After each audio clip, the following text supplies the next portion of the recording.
سے آسمان کی طرف دیکھ دیکھ کر دعائیں کر رہے ہیں اور مدد طلب کر رہے ہیں، تو کیا اللہ سن نہیں رہا؟ سن رہا ہے، دیکھ رہا ہے، سب کچھ دیکھ رہا ہے، سب کچھ کر بھی سکتا ہے، لیکن ان کو مہلت دی جا رہی ہے۔ پھر جو ان کے لیے عذاب رب نے تیار کیا ہے وہ کوئی گھنٹے کا نہیں ہے، 2 گھنٹے کا نہیں ہے، 24 گھنٹے کا نہیں ہے، 1 دن کا نہیں ہے، 1 مہینے کا نہیں ہے، 1 سال کا نہیں ہے، نہ ختم ہونے والی زندگی۔ وہ پھر جہنم کی آگ میں جلیں گے۔ رب کا یہ فیصلہ ہے اور یہ بہت بڑی سزا ہے، یہ بہت بڑی سزا ہے۔ ایک قاتل ہوتا ہے نا، اس کو جب پھانسی دے دی جاتی ہے اس کی سزا ختم ہو جاتی ہے، پھانسی اس کو دے دی گئی۔ اور کوئی فیصلہ ہو تو جیل میں کوئی جائے تو اس کی سزا ختم ہوتی تو باہر آ جاتا ہے، لیکن کافروں کی جو سزا رب نے رکھی ہے وہ نہ ختم ہونے والی زندگی، جہنم کے عذاب میں جلیں گے۔ اللہ اکبر۔ تو اللہ تعالیٰ جل شانہ سورہ مزمل میں ارشاد فرما رہا ہے وَمَهِّلْهُمْ قَلِيلًا، اور انہیں تھوڑی مہلت دو۔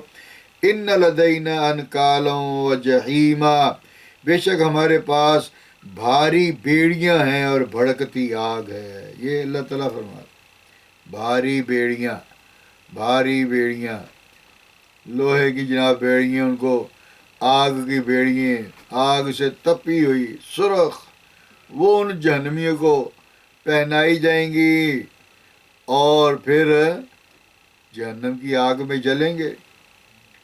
اور وہ بیڑیاں کیوں پہنائی جائیں گی؟ وہ ان کو سزا ہے اللہ تعالیٰ کی طرف سے، حالانکہ وہ بھاگ کے تو کہیں جا نہیں سکتے، لیکن رب نے اپنے قانون کے مطابق انہیں لوہے کی بیڑیاں ڈلوا دے گا اور بھڑکتی آگ۔ وَطَعَامًا ذَا غُصَّةٍ وَعَذَابًا أَلِيمًا، اور گلے میں پھنستا کھانا، وَطَعَامًا وہ کھائیں گے کیا؟ ذَا غُصَّةٍ ما ذا غصہ، وَطَعَامًا ذَا غُصَّةٍ وَعَذَابًا أَلِيمًا، گلے میں پھنستا ہوا کھانا وہ کھائیں گے اور دردناک عذاب ان کو دیا جائے گا۔ یہ کافروں کے لیے، اور جو پھر کافروں کے راستے پہ چلے گا تو پھر وہ ان کے ساتھ ہی ہوگا۔ نبی صلی اللہ تعالی وسلم نے فرمایا من تشبہ بقوم فہو منہم، جو جس قوم کا طریقہ اختیار کرے گا وہ اسی میں سے ہے۔ یوم ترجف الارض والجبال وکانت الجبال کثیبا مہیلا، جس دن تھر تھرائیں گے زمین اور پہاڑ، یہ قیامت کا نقشہ رب بیان فرما رہا ہے، اور پہاڑ ہو جائیں گے ریتے کا ٹیلا بہتا ہوا۔ ابھی تو پہاڑوں کے اوپر لوگ مکان بناتے ہیں، بلڈنگیں 20 منزلہ بنا دیتے ہیں کہ اس کا فاؤنڈیشن بڑا مضبوط ہوتا ہے، 20 منزلہ بلڈنگ اس کے اوپر بنا دیں گے، لیکن رب فرماتا جب قیامت آئے گی تو یہ ریت کے ٹیلے کی طرح پہاڑ ہو جائیں گے۔ اللہ اکبر۔ ریت کا ٹیلا آپ دیکھا نا کبھی؟ اللہ اکبر۔ تو فرمایا کہ انا ارسلنا الیکم رسولا شاہدا علیکم، بے شک ہم نے تمہاری طرف ایک رسول بھیجے کہ تم پر حاضر و ناظر ہیں۔ شاہدن، حاضر، شاہد کسی آپ کہتے ہیں گواہ کو، گواہ وہی ہوتا ہے جو حاضر ہوتا ہے، ناظر ہوتا ہے، موجود ہوتا ہے۔ تو اللہ تعالیٰ جل شانہ ارشاد فرما رہا ہے کہ بے شک ہم نے تمہاری طرف ایک رسول بھیجے ہیں، وہ کیا ہے؟ شاہدن علیکم، تمہارے اوپر حاضر و ناظر ہے، کما ارسلنا الی فرعون رسولا، جیسے ہم نے فرعون کی طرف رسول بھیجا۔ ہاں جی، فرعون کی طرف رسول بھیجے، وہ کون سے؟ حضرت موسیٰ علیہ السلام اور ہارون علیہ السلام بھی ان کی معاونت کے لیے، وہ بھی پیغمبر تھے۔ حضرت موسیٰ علیہ السلام اور ہارون علیہ السلام آپس میں سگے بھائی تھے۔ اللہ اکبر۔ فَعَصَىٰ فِرْعَوْنُ الرَّسُولَ فَأَخَذْنَاهُ أَخْذًا وَبِيلًا، تو فرعون نے اس رسول کا حکم نہ مانا تو ہم نے اسے سخت گرفت سے پکڑا۔ جو بھی اللہ کے نبی کا حکم نہیں مانے گا اس کو مہلت رب دے گا، لیکن پھر بعد میں اس کو سخت گرفت میں پکڑے گا۔ تو ایک عقل مند اور دانا آدمی کے لیے یہی ہے کہ اپنے رب کی فرما برداری کرے، اور جو رسول حضرت محمد صلی اللہ تعالی علیہ وسلم اللہ کریم نے جو ہمارے لیے بھیجے ہیں ان کی اطاعت کی جائے، ان کی فرما برداری کی جائے، ورنہ فرعون کا حال اللہ کریم بیان فرما رہا کیا کہ فرعون نے اس رسول کا حکم نہ مانا، فَأَخَذْنَاهُ أَخْذًا وَبِيلًا، تو ہم نے اسے سخت گرفت سے پکڑا، فَكَيْفَ تَتَّقُونَ إِن كَفَرْتُمْ، تو کیا پھر کیسے بچو گے اگر کفر کرو گے، یومن اس دن، اگر بندہ کفر کرے گا تو اس دن کیسے بچے گا؟ جیسا کہ فرمایا کہ نبی صلی اللہ علیہ وسلم نے ارشاد فرمایا کہ وَمَن تَرَكَ الصَّلَاةَ مُتَعَمِّدًا فَقَدْ كَفَرَ، کہ جس نے قصداً جان بوجھ کر نماز ترک کی اس نے کفر کیا۔ اللہ اکبر۔ تو جنہوں نے کفر کیا ان کے لیے رب سزا بتا رہا ہے، اور فرمایا کہ وہ اس دن پھر کیسے بچیں گے جنہوں نے کفر کیا۔ یجعل الولدان شیبا، جو بچوں کو بوڑھا کر دے گا، وہ دن ایسا قیامت کا دن، روز محشر کا دن، ہر کوئی فکر میں ہوگا، اتنا فکر میں ہوگا، فرمایا وہ بچوں کو بھی بوڑھا کر دے گا، اتنا فکر والا دن ہے۔ ویسے تو قرآن پاک میں 50,000 سال کا وہ دن فرمایا گیا ہے قیامت کا دن، 50 سنہ، جی 50 سنہ یعنی 50,000 سال کا وہ ایک دن۔ اور کیا ہے؟ نِسَّمَاءُ مُنْفَطِرٌ بِهِ، آسمان اس کے صدمے سے پھٹ جائے گا، وَعْدُ كَانَ وَعْدُهُ مَفْعُولًا، اللہ کا وعدہ ہو کر رہنا ہے۔ یہ کیا ہے جو اللہ کا وعدہ تھا؟ کانا وعدہ مفعولا، جو رب کا وعدہ ہے، وعدہ تھا، وہ ہو کے رہے گا۔ اللہ کی بات جو ہے وہ پکی ہے، آرٹیفیشل باتیں اللہ تعالیٰ جل شانہ نہیں کرتا۔ اور لوگ جو کہتے ہیں کوئی نہیں خیر جی خیر جمع کہتے ویکھی جائے گی، اس طرح یہ شیطانی وساوس ہے سارے۔ اللہ تعالیٰ فرماتا ہے کہ جو بچوں کو بوڑھا کر دے گا، آسمان اس کے صدمے سے پھٹ جائے گا، اور وعدہ کانا وعدہ مفعولا، اللہ کا وعدہ ہو کر رہنا ہے۔ ان ھذہ تذکرۃ، بے شک یہ نصیحت ہے، فمن شاء اتخذ الی ربہ سبیلا، تو جو چاہے اپنے رب کی طرف راہ لے۔ اس لیے قرآن عظیم الشان کو ترجمے کے ساتھ سمجھ کر پڑھنے کی کوشش کرنی چاہیے۔ اور اب لوگ شرماتے ہیں، 40 سال عمر ہو گئی ہے، قرآن پاک صحیح طریقے سے نہیں پڑھ سکتے، مخرج کی ادائیگی ٹھیک نہیں ہے، قرآن پاک کو جناب ترجمے کے ساتھ کھول کے دیکھا نہیں۔ اللہ اکبر، یہ شیطان کی بہت بڑی گرفت ہے۔ وَمَنْ يَعْشُ عَنْ ذِكْرِ الرَّحْمَنِ نُقَيِّضْ لَهُ شَيْطَانًا فَهُوَ لَهُ قَرِينٌ، فرمایا جو رحمان کی یاد سے غافل اور اندھا ہوتا ہے تو اس پر ایک شیطان متعین ہو جاتا ہے جو ہر کام میں اس کا ساتھی ہوتا ہے۔ اللہ، تو یہ کیا ہے کہ اس کا وعدہ ہو کر رہنا ہے۔ ان ھذہ تذکرۃ فمن شاء اتخذ الی ربہ سبیلا، بے شک یہ نصیحت ہے تو جو چاہے اپنے رب کی طرف راہ لے۔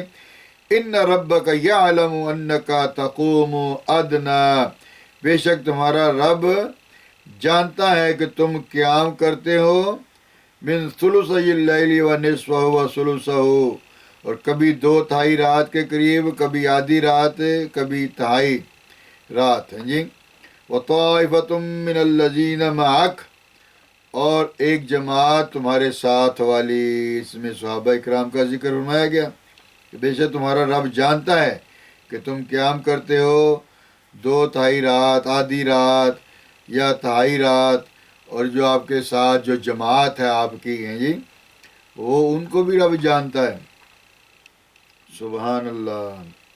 واللہ یقدر اللیل والنہار، اور اللہ رات اور دن کا اندازہ فرماتا ہے، اسے معلوم ہے، عالمہ الن تحصوہ فتاب علیکم، تو کیا اسے معلوم ہے کہ مسلمانوں تم میں سے رات کا شمار نہ ہو سکے گا، رات کا شمار نہ ہو سکے گا، اور ضبط اوقات نہ کر سکو گے۔ جی، وقت تو گزرتا جا رہا ہے، رات ایسے بندہ سوتا ہے پتہ ہی چلتا، یہ 7-8 گھنٹے گزر جاتے ہیں، پتہ ہی نہیں لگتا بندے کو، تو شمار کیسے کرے گا؟ اس میں یہ ہے کہ رات کا شمار نہ ہو سکے گا، اس کا وقت کا بھی بندے کو نہیں حساب رہتا، اور جو عبادت کرتا ہے ان نیکیوں کا حساب بھی بندہ نہیں کر سکتا۔ اللہ اکبر، اتنا اجر عظیم ہے۔ اور کیا فرمایا؟ فَاقْرَؤُوا مَا تَيَسَّرَ مِنَ الْقُرْآنِ، تو اس نے اپنی مہر تم سے، یعنی اس نے اپنی مہر سے تم پر رجوع فرمایا، اب قرآن میں سے جتنا تم پر آسان ہو اتنا پڑھو۔ فَاقْرَؤُوا مَا تَيَسَّرَ مِنَ الْقُرْآنِ، تو کیا ہے کہ تم کیا قرآن عظیم الشان کو جتنا آسانی سے پڑھ سکتے ہو وہ پڑھو۔ عَلِمَ أَن سَيَكُونُ مِنْكُمْ مَرْضَىٰ، اسے معلوم ہے کہ ان قریب کچھ تم میں سے بیمار ہوں گے، وَآخَرُونَ يَضْرِبُونَ فِي الْأَرْضِ، اور کچھ زمین میں سفر کریں گے، يَبْتَغُونَ مِنْ فَضْلِ اللَّهِ، اللہ کا فضل تلاش کرنے کے لیے، وَآخَرُونَ يُقَاتِلُونَ فِي سَبِيلِ اللَّهِ، اور کچھ اللہ کی راہ میں لڑتے ہوں گے۔ تو ما تیسر، فَاقْرَؤُوا ما تیسر منہ، تو جتنا قرآن میسر ہو پڑھو۔ فَاقْرَؤُوا ما تیسر منہ، کہ قرآن پڑھو جتنا میسر ہو، بندہ کم از کم اور کچھ نہیں تو ایک صفحہ تو روزانہ قرآن پاک کا ترجمے کے ساتھ پڑھ لے۔ اردو تو 5 سال کا بچہ بھی پڑھ لیتا ہے، اور افسوس کہ جو بندہ 20 سال کا ہو گیا ہے، 25 سال کا، 30 سال کا، قرآن نہیں پڑھ سکتا، افسوس ہے اس کو۔ ہر بندے کو چاہیے 30ویں سپارے کے آخر بھی جو صورتیں ہیں، کم از کم آخر والی 20-25 صورتیں بندہ یاد کر لے، قرآن پاک صحیح طریقے سے مخرج کی ادائیگی کے ساتھ پڑھے، اپنے اندر شوق پیدا کرے، اور فرمایا کہ جتنا تم آسانی سے قرآن پڑھ سکتے ہو اتنا پڑھو۔ وَأَقِيمُوا الصَّلَاةَ وَآتُوا الزَّكَاةَ وَأَقْرِضُوا اللَّهَ قَرْضًا حَسَنًا، اور کیا ہے کہ اور نماز قائم رکھو اور زکوٰۃ دو اور اللہ کو اچھا قرض دو۔ یہ قرض حسنہ جو ہے 10 گنا دنیا پہ، 70 گنا آخرت پہ، اور جتنے اخلاص سے بندہ خرچ کرے گا اتنا زیادہ عطا ہوگا۔ وَمَا تُقَدِّمُوا لِأَنفُسِكُم مِّنْ خَيْرٍ تَجِدُوهُ عِندَ اللَّهِ، اور اپنے لیے جو بھلائی آگے بھیجو گے اسے اللہ کے پاس بہتر، ہاں جی، عند اللہ وخیرن واعظم اجرا، اور بڑے ثواب کی پاؤ گے۔ جو اپنے طریقے کی بھلائی کرو گے بندہ، اللہ تعالیٰ کے پاس ہے، اس کو بڑے ثواب کے ساتھ، اجر کے ساتھ پا لے گا۔ واستغفر اللہ، ہاں جی، واستغفر اللہ ان اللہ غفور رحیم، اور اللہ تعالیٰ جل شانہ سے بخشش طلب کرو۔ واستغفر اللہ، استنصر یستنصر، یہ طلب کرنا ہے، طلب کے بارے میں آتا ہے، تو بخشش طلب کرو۔ ان اللہ غفور رحیم، بے شک اللہ بخشنے والا مہربان ہے۔